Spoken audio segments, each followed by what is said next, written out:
much. Do we have any questions for this first panel? All right. Thank you very much for being with us. Before we call the second panel, we'll call up the third, Margie Heldring, Cheryl Selby, and Girmay Zahalai. So if staff can help them transition. And with that, let's hear first from Tom Quisiak. Welcome. Thank you, Chair Peterson, members of the committee, Senator Padden. Tom Quisiak here representing the National Rifle Association today in opposition of Senate Bill 5038. Just a little background, although it may not be common in some of your districts, many citizens in Washington do choose to exercise the right to open carry firearms in our state every day without incident. Others, as you've heard, have found it necessary to openly carry firearms in recent months in order to deter criminal behavior in their neighborhoods and in their businesses, especially when there's an absence of law enforcement resources. So just a little bit of background on that. While there are many significant issues with this bill in our mind, in my 2 minutes, I'd like to focus on just a few of those most obvious issues. First is the definition of demonstration in the bill. We believe that's unconstitutionally vague, where anyone at any time, for any reason, expressing views or grievances that have the effect, intent, or likelihood of attracting a crowd constitutes a demonstration. And we would just ask, how is any person capable of determining the intent of the person demonstrating or the likelihood of a crowd gathering? And what is a crowd? There's no definition of what a crowd is in the bill. Second, we believe it's clearly unconstitutional, this is to Senator Wagner's point, to remove one person's Second Amendment right solely on the basis of another person 3 football fields away exercising his or her First Amendment rights. How could a person blocks away even have knowledge of a person demonstrating under the definition of demonstration in this bill? And how would they know that their rights were being temporarily suspended when they're 3 football fields away?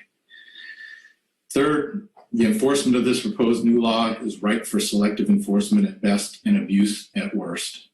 And certain individuals or segments of the community could be easily targeted or singled out. Again, 3 football fields away, if you get pulled over for a traffic violation, you can be charged with this crime and you don't even know what's happening across town. So there are many more issues I think you're going to hear about, a lot of them today, and I thank you for the opportunity to testify and happy to answer any questions. Thank you. Thank you very much. We'll hear next from Daniel Mitchell. Thank you, Chair Peterson and committee members. I'm Dan Mitchell from the 49th Legislative District in Vancouver, Washington. Welcome back today. October 29th, 2020, Clark County deputies shot and killed a young man 3 blocks from my business. A man being arrested for illegal drug sales who drew a firearm on the officers. A tragic and needless death born from the illegal act. Vancouver soon erupted with the wrath of Portland's seasoned protesters, and they exported their brand of violence to my hometown. They brought their vitriol and hate to my doorstep. The next day, we received warning calls from Sheriff's Department, the ATF, and Marshal Service. As we were the largest firearms store in Southwest Washington, we were being targeted.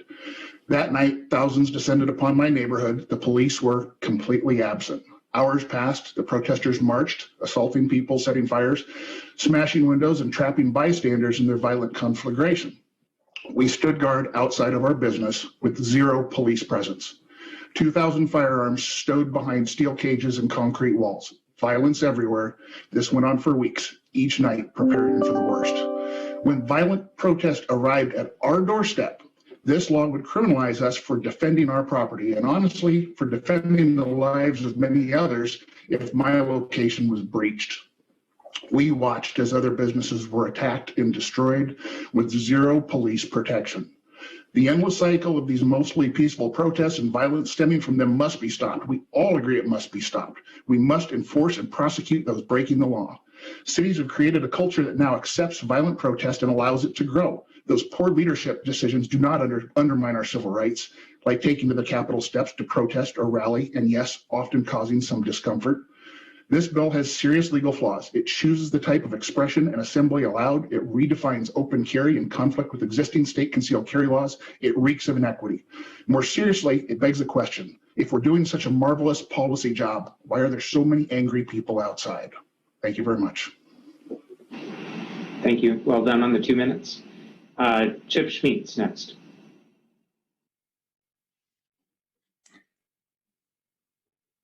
Hello, thank you. My name is Chip Schmitz, and I'm going to read a statement on behalf of my wife.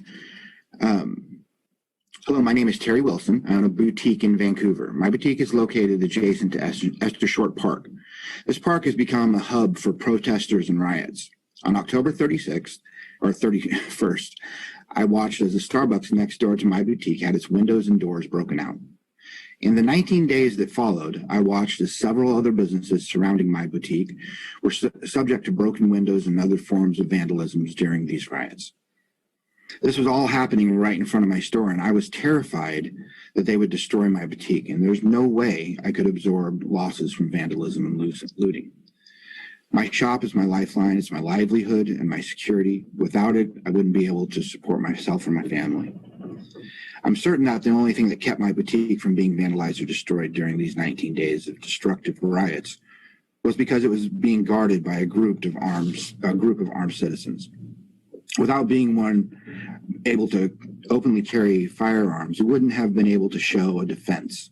It's that defense that has kept me, my employees, and my store safe, while many others around us suffered from the destructive attacks of rioters. And I stand opposed to any effort that would seek to curb my ability to keep myself, my family, my staff, and my livelihood safe. Thank you, Terry. So I don't see a timer, but I'm not sure exactly how much time I have left. Oh, you have about 30 seconds. And if you put yourself in gallery view, you'll see the timer. Okay, roger that. I was one of the people here, along with some other kind people that helped to guard the store. And it was harrowing. You know, I worry about my wife's safety, even when these things are going on, and about the store getting looted and things. And so if we can't protect ourselves, if we can't show that we mean business, and it worked. That's the thing, is it worked in this instance. All around us there's destruction, but our store was unscathed, despite it being targeted on Twitter and social media by the people who are writing. So that's all I have to say. I thank you guys for your time. Thank you very much. Senator Cooter has a question. Thank you, Mr. Chair. This is for Tom Quisiak. So Tom, I'm curious. Oh, Senator Cooter, you went muted again. Sorry. I had a Senator Patton issue. Mr. Quisiak, I'm curious if the NRA is advocating for repeal of the Alabama statute, which this bill is premised on. So, again, I'm not familiar with the Alabama statute, and I'd have to look at some of the definitions in Alabama. How do they define a demonstration? Is it one person, anywhere, anytime? 1,000 feet away, and I'm not familiar, but I'm happy to ask and get back to you for sure. I modeled it pretty closely on the Alabama statute. Okay. Thank you. Thank you.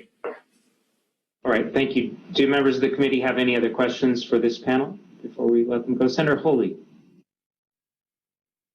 Well, thank you, Mr. Chair. This also is for Mr. Quisiak. It seems the analysis that you provided was based on the Constitution of the United States and the Second Amendment. We have a little bit more of a restrictive and protective aspect of the Washington State Constitution. It's Article 1, Section 24, that says that the private right to carry arms for defense of self shall not be impaired, which translates to diminished in value or reduced on that. Have you done any analysis under the state constitution? Again, I believe it's also unconstitutional under the state constitution.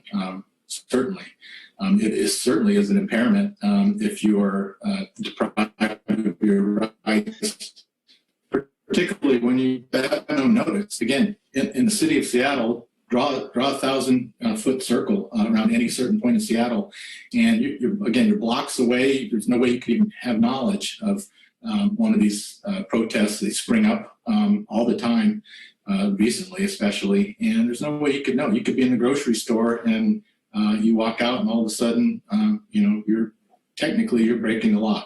will a law enforcement person come up to you and, stop you? I don't know, but they could. And that's, I didn't have much time to get to my last point, but I think it could certainly be used to target certain individuals or groups by law enforcement if they were intent on abusing this.